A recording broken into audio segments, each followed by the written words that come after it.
right, now let's bring it out to our all-star panel tonight. On the left, Democratic strategist Mr. Bernard Whitman. Also joining us, Kimberly Guilfoyle, host of Hitting the Headlines. And on the right is radio talk show host David Webb. And still with us on satellite, Dr. Carolyn Heldman of Occidental College. I'm going to go right to you, Kim. Dragging these guys on the Hill for testimony, what was the purpose? Dog and pony show, you've heard of that, right? It seems to be politically popular right now. They can say, look, we're serious about corruption, we're serious about rooting out the problems, and they want a scapegoat, someone to blame for the prices because they know that the American people are angry and fed up. I mean, look at how extreme it's gotten, going across the border to get gas to save a couple of bucks. Like, wake up, White House, Bernie, because this needs to be dealt with. Bernard, $1.83 was the price of a gallon of regular gasoline nationally the day Mr. Obama was sworn into office. Today it's $3.98. Tell me something good about the Obama's idea on how to bring energy prices down. And don't blame it on Bush. No, first of all, it shocks me that the chorus of cheerleaders and defenders for the big oil companies that made $24 billion in profits in the first quarter alone, almost 40% higher than Q1 in 2010, at a time when gas prices are soaring. Even when oil prices start to go down, gas prices are still up. To think that somehow this isn't manipulation and gouging, come on, it's absurd. It doesn't even pass the sniff test. They pay. Why were those executives in front? Bernie, why were those executives want them? You know who should want them to make more money? Mr. Obama should want them to make more money because they pay more taxes. And right now, you're staring $1.5 trillion deficit in the face just for this year alone. You're decrying the fact that the poor oil companies, they're making $23 billion, $24 billion in profit. They have to pay so much tax. Oh, by the way, please protect our $4 billion in tax subsidies. Don't fight against profit. America's built on profits, fair share, Bernard. Hold on, David Webb, let me get fair share, but that's too much. Here's what we face, and you talk about the task force, the dog and pony show. If you can't fix the economy, then you have a dog and pony show so you can demonize somebody. Right. And by the way, the point about companies, more profit, more taxes, it's not just that. When companies buy more product, buy more equipment, doing all this, they're funneling money into the economy, not subsisting on it. So you should want them to make more money. The idea is that in America, where we have one of the lowest poverty rates, it's because of successful companies, and that hurts, and that helps rather. Doc, hold on, end. Bernie. Doc, I got to ask you again. $4 billion. What are we doing here? This is a photo opportunity. This is Capitol Hill at its worst. $4 billion, really? How about $3.6 trillion in a budget? How about $1.5 trillion added to $14 trillion already? This is a joke.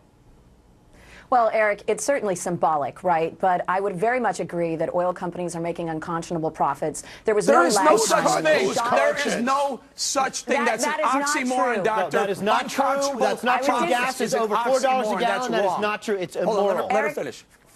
Fundamental disagreement about the role of corporations in our lives. They are public entities. They are supposed to contribute to the well-being. And I know that we have made it. Wow. We have actually codified it into law that they have to pursue profits. But when you're talking about somebody not being able to eat enough food because they're putting gas in their tank, that's unconscionable. Okay, we're going to have to leave it there, Doc. You're going to stay with us. We have a lot more Follow the Money coming up. You're watching the Fox Business Network, the power to prosper. All right, let's bring it out to the panel. I want to go first to Dr. McCarty on the West Coast. Stephen Chu came from the West Coast. He was a professor of experimental physics at Cal Berkeley, if I'm not mistaken.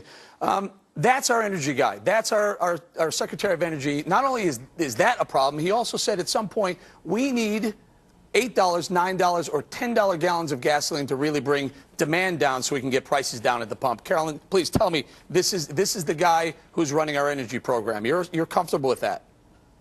Well, I do like it when people have actually taken, decades studying the topic. I like it when we put them into positions of power. So I'm not sure what the critique of his credentials means. I think he's a great person for this position. And in terms of the gas prices being as high as $8 or $9, he was referring to a time when gasoline is actually a competitor with other alternatives. So it wouldn't be that we were simply paying that for every gallon of gas, but rather that we would wean ourselves off gas. And the way in which we would do that is by actually paying what gasoline costs, paying the environmental external costs of fossil fuel use. All right, let me bring it to you, David. But he was a professor of experimental physics, not zero energy industry experience. That was my point. Go ahead. Right. And what we need in somebody in that position is a combination of business, industry, and political skills. And the ridiculous notion, Professor, with all due respect, that you need somebody who, wants $8 or $9 a gallon gas because of the so-called environmental costs. It is impossible to calculate. It is specious, and that's the nicest word I can. Go ahead. I would agree it's impossible to calculate, but it's certainly much higher than what we pay now. So you contradict your argument. Let's not play semantics right now. We should make an attempt to do that. Let me get everyone in here. Go ahead, Mr. Whitman. What do you think of this? I think the reason for the... Our Energy Secretary. The Energy Secretary, look, I generally am a fan of people in government having executive experience. I'm not opposed to someone coming out of academics, and I agree with the panelists in California that someone who's spent decades studying this, they shouldn't be simply criticized for their credentials. $8, $9 a gallon of gasoline in this country? No, I don't think it's feasible. Yeah, forget the $8, $9 a gallon. That's absolutely ridiculous. We need someone who's going to have some practical solutions and has a real grasp on the severity of the problem now and how to get it back. And it's not going to be having these kangaroo courts. And just not someone who can figure out how much the environmental cost of a gallon of gasoline is, which we all, at least some of us here, disagree with. All right, next. Ron Paul throws his hat into the ring for president, but which hat is he wearing, Republican or Democrat? An exclusive interview with President Obama's brother after that about claims of a charity scam coming right up. My exclusive interview with President Obama's brother about claims he's been running a charity scam, that incredible interview coming up. But first, Ron Paul for president. Which party is he running under? Some say he's sounding more Democrat than Republican. Also, President Paul would not have killed bin Laden.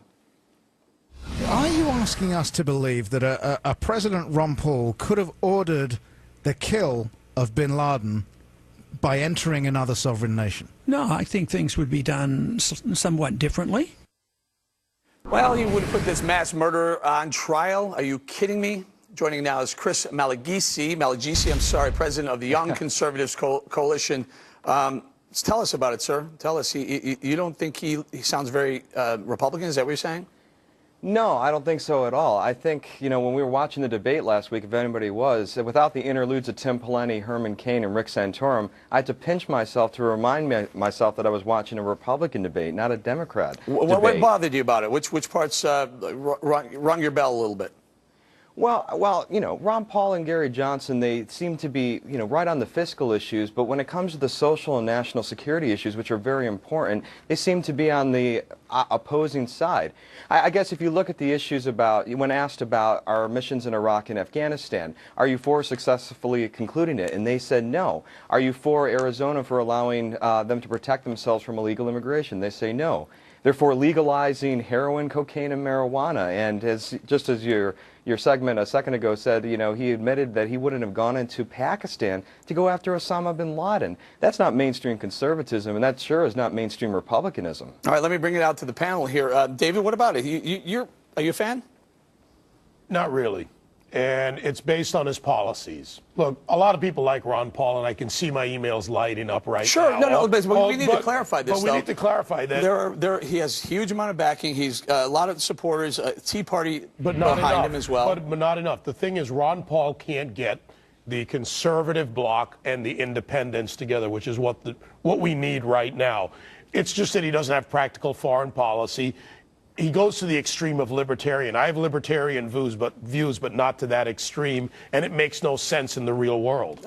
Bernard? I don't agree with Ron Paul very much, but I will give him a lot of credit for this. He is the only Republican presidential candidate or hopeful who has actually been brave enough to come out and stand up for the traditional principle of marriage. One thing I have never understood about Republicans is why they want government small enough to fit in the bedroom, and why conservatives are so opposed to gays and lesbians coming together and forming a union that is the most traditional structure in society. I don't understand it, so I give props to Ron Paul for that. All right. Well, obviously he's a very popular guy. He did well in the debates here on Fox News, but I'm not someone who sides with his foreign policy viewpoints, nor am I someone who adopts his drug policies and wanting to legalize heroin and cocaine and things of that nature. Go ahead, Dr. Hellman. What do you think? Are you a fan or foe of Ron Paul? Let me ask you this. Is he more Democrat or more Republican? Well, he's a libertarian, so he overlaps with both, and he's very ideologically driven, which I respect him for. But a lot of his views look like they're far left because he wants less government intrusion in our lives. He's a supporter of civil liberties, and when you look at it through that lens, his issue positions make perfect sense. Hey, let me go to Chris. Chris, So run as a libertarian. I know he did it before, it didn't work out so well. So what? Be true to your party, run as a libertarian. What's wrong with that?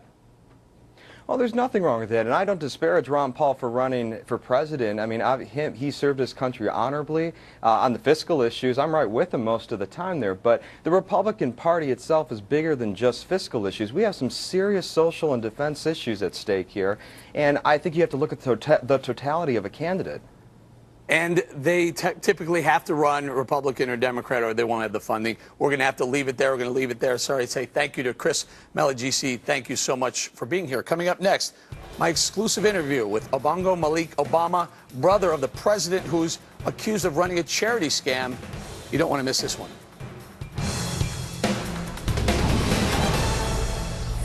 Welcome back to Follow the Money. I spoke to President Obama's brother several times over 2 days. He admitted difficulties running his charity, but also opened up about his relationship with his younger brother, the President of the United States. Take a listen. I didn't ask to be his brother. He didn't ask to be my brother. You know, it was an act of God. Now, like I say, we're having difficulties because we lack the foundation lacks the resources. There has not been the support that we thought there would be. If there was support and we had some contributions, we would have filed and done all those things that we're supposed to. In fact, we have been trying to file for the longest time. If you want, I can send you, maybe the emails and so forth, where we have been making, efforts to get our foundation, registered and everything, so, we satisfy all the requirements. All right. There's no money. Check my account, or our account, there's only $40 in there. Okay, all right, listen. And the only contributions that we've been getting are personal contributions. If you ever look, 2008, with the total receipts were only $18,000. And most of it was from Ray, myself, and his friend. So, Eric, do me a favor. I think, okay, I don't mean to be getting off on you or anything like that. It gets on my nerves, because all these people say, just imagine if it was your dad, and people are trashing him like that. Or if it was your brother, and people are trashing, and I'm the oldest in the family. I'm the one who is, I take responsibility for everything. Right, but I think, sir, I think really understand it. I think people really would like to see it handled properly with the proper documentation, number one, and the clarity on the name. I think those are the two issues. That the name of the foundation is in fact. Check my website. I shall. Do me a favor. Everything is clear. I said that it is in memory of my dad. Right. And I also said that it's not dependent on the endorsement of my brother. All right, let's bring it out to the whole panel. Everybody plays. Let me bring it out to you, David. Should the president get out in front of this? You know, if nothing else, and I don't want to impeach him or convict him, I would get out in front of it and get him some help. Look, let's just say on the other side that he's legitimate and he's just in over his head. Then, if I were the president, I'd get him some help, get him an attorney pro bono, get it done right. But my question is the red flags about this. The 1023 form, I've been through this process. I'm actually going through this process. Not that difficult. Well, hey, David, 30 pages. I pulled it up. I downloaded it. It's a long form. A lot of questions. But go ahead, Bernard. I totally disagree with you, David. If I were the president or his staff, I would stay as far away from this as possible. We Democrats have a 50-year history of being embarrassed by our brothers, particularly our half-brothers. Don't forget Roger Clinton, Billy Carter. You've got to go back to JFK and his brother RFK. So what do you do? Sort of I'm see asking. a brother that actually really held up. Do you get out in front? No, you don't say anything. The guy's got a job to do. He's running the country. He doesn't need to get involved with his half-brother in Kenya. Thinks you should disassociate. Well, somebody should help and clean it up because it's a mess. Maybe it's fraud, mini fraud, whatever you want to call it. He's breaking the law and he needs to get it together. And if he's continuing to do so, he should be prosecuted. Dr. Heldman, what do you think of this? Should the president call up his brother and say, hey, enough is enough? Stop taking Bowling's phone calls, for one. Yeah. Well, yes, Mr. McSexis, I would absolutely not take any more of your phone calls because I think you did a really good investigative job here. I would hope that the president would help him. I mean, the brothers do embarrass us, right? This is another Roger Clinton situation. He is breaking the law, and I think it's somewhat ironic. It sounded like he was complaining that not enough people were contributing to the charity. Someone needs to help this man. All right. By the way, you know, I say that in all good humor, and obviously you're a good friend of mine. I hope if I offend you, I won't say it. In fact, I won't say it anymore. What about it, Ken? I love calling you a sexist. No thank you very much. Ken, what about? Can you help this man? Well, the basic thing here is sorry, close Mr. Bam, I didn't even know we had you there. Hold on a second. I want to talk to Mr. Bezzosa. Can you help him? Anybody can. Any attorney who has any basic training in the tax field could help him. It's not hard. This is a 1023 is basic. And very quickly, Mr. Baum, very quickly, if he fixes this issue, will you drop the lawsuit? Well, we don't have a lawsuit. We have a complaint of 3 years of activity. We'll let this. No, the complaint stands because for 3 years he was violating the law. That's Ken Bame. That's Ken Bezzosa right here. That's Bernard Whitman. That's Kim Guilfoyle, and that's David Webb. Great show, everybody. Fantastic show. Good job, Eric. And Dr. Carolyn Hellman. Please, I love you. You're a great guest. We appreciate your time, Doc. Have a great weekend, everybody.